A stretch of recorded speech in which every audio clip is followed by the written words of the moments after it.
অনেক আলেম ওলামায়ে মক্তবরা এক্সামিন দিতে শুরু করলেন, পরীক্ষা দিতে বসলেন।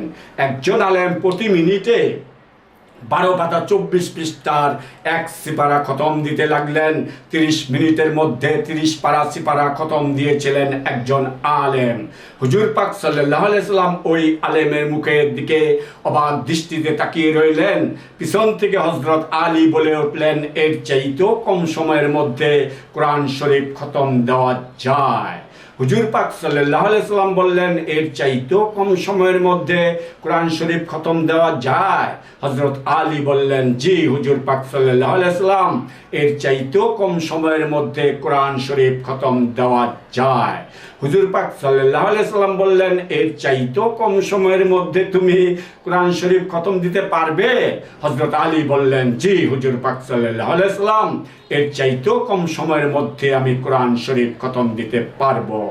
হুজুর পাক সাল্লাল্লাহু আলাইহি সাল্লাম বললেন, ঠিক আছে, দেখি তুমি এর চাইতেও কম সময়ের মধ্যে কিভাবে কোরআন শরীফ খতম দিতে পারো। তুমি কোরআন শরীফ খতম দাও। হযরত আলী বলে উঠলেন, বিসমিল্লাহির রহমানির রহিম, কলেমা তৈয়ব লা ইলাহা ইল্লাল্লাহু মুহাম্মাদুর রাসূল, কলেমা শাহাদাত আশহাদু আল্লা ইলাহা ইল্লাল্লাহু ওয়াহদাহু লা শারীকা লাহু ওয়া আশহাদু আন্না মুহাম্মাদুর আবদুহু ওয়া রাসূলুহু। এইভাবে 5 কলেমা সিদ্দিক পড়লেন হযরত আলী। হুজুর পাক সাল্লাল্লাহু আলাইহি সাল্লাম হযরত আলীর মুখের দিকে অবাক দৃষ্টিতে তাকিয়ে রইলেন। হুজুর পাক সাল্লাল্লাহু আলাইহি সাল্লাম জবানে ওয়াদাবদ্ধ ছিলেন, সবচাইতে কম সময়ের মধ্যে যিনি কোরআন শরীফ খতম দিতে পারবে তার কাছেই মা ফাতেমাকে বিয়ে দেওয়া হবে। হুজুর পাক সাল্লাল্লাহু আলাইহি সাল্লাম হযরত আলীর কাছে মা ফাতেমাকে বিয়ে দিয়ে দিলেন। এখানে তারা দিন দুনিয়া করতে শুরু করলেন। এক সময় হযরত আলী এবং মা ফাতেমা দুটি ছেলে সন্তান জন্ম দিয়েছিলেন, মোহাম্মদ হাসান এবং মোহাম্মদ হোসেনকে। আবার এক সময় হযরত আলী এবং মা ফাতেমা এই পৃথিবীর বুক থেকে শাহাদাত বরণ করে চলে গেলেন মহান আল্লাহ পাক রব্বুল আলামিনের দরবারে। কয়বার হয়েছে ও মুসল্লি ভাইয়েরা, গুনেন নাই? সর্বপ্রথম জান্নাতের ঘর থেকে বাবা আদম এবং মা হাওয়া, দ্বিতীয় হাসান বস্তি, রাবেয়া বস্তি, তৃতীয় বাবা মহাদেব, মা কালী, চতুর্থ হযরত আলী এবং মা ফাতেমা। বাবা আদম এবং মা হাওয়ার আগমন ছিল পাক পাঞ্জাতন। 5 বার বাবা আদম এবং মা হাওয়া এই পৃথিবীর বুকে পঞ্চরূপে এসেছিলেন এবং 5 বারই এই পৃথিবীর বুক থেকে শাহাদাত বরণ করে চলে গেলেন মহান আল্লাহ পাক রব্বুল আলামিনের দরবারে। তো আরেকবার বাবা আদম এবং মা হাওয়া কোন রূপে এসেছিল আপনারা দেখেছেন তাদেরকে? দেখেন নাই? দেখেন নাই? আরে কি বলেন দেখেন নাই? দেখেছেন তো। অনেকে সামনাসামনি কথা বলেছেন, আবার কেহ দূর থেকে দেখেছেন, পত্র পত্রিকায় দেখেছেন, টিভির পর্দায় দেখেছেন, এখনো তো দেখছেন। এত কাছের মানুষ ভুলে থাকা যায়? পঞ্চরূপে বাবা আদম আসলেন রাগন্দিত অবস্থায়। জাতির জনক বঙ্গবন্ধু শেখ মুজিবুর রহমান রূপে, মা হাওয়া এলেন নীরব ভূমিকায় বেগম ফজিলাতুন্নেসা রূপে। এখানে এসে তারা দিন দুনিয়া করতে শুরু করলেন। এক সময় বঙ্গবন্ধু এবং বেগম ফজিলাতুন্নেসা 3টি ছেলে এবং 2টি মেয়ে সন্তান জন্ম দিয়েছিলেন। আবার এক সময় বঙ্গবন্ধু এবং বেগম ফজিলাতুন্নেসা 3 পুত্র সন্তানকে নিয়ে এক রাতেই পৃথিবীর বুক থেকে শাহাদাত বরণ করে চলে গেলেন মহান আল্লাহ পাক রব্বুল আলামিনের দরবারে। রেখে গেলেন 2টি মেয়ে সন্তান।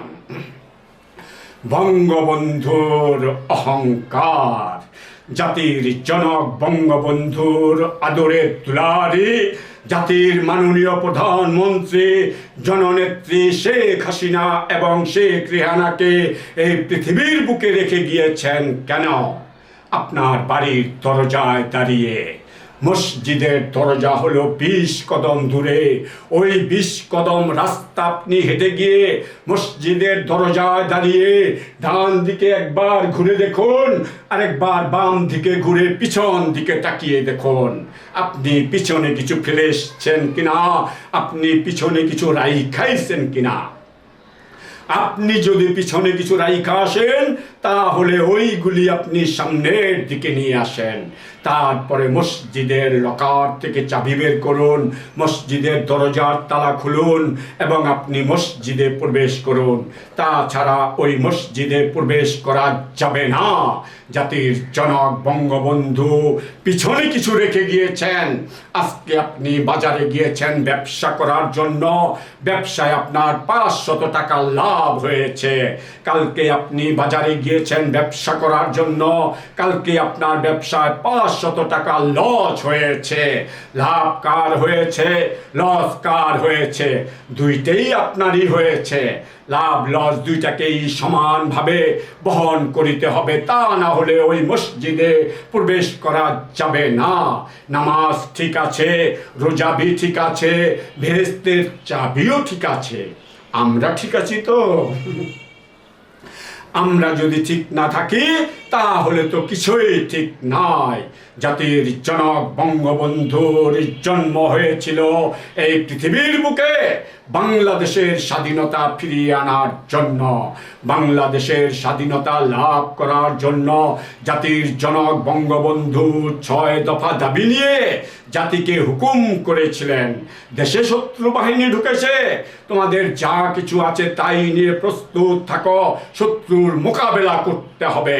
বঙ্গবন্ধুর হুকুম পালন করলেন সমগ্র বাঙালি জাতি।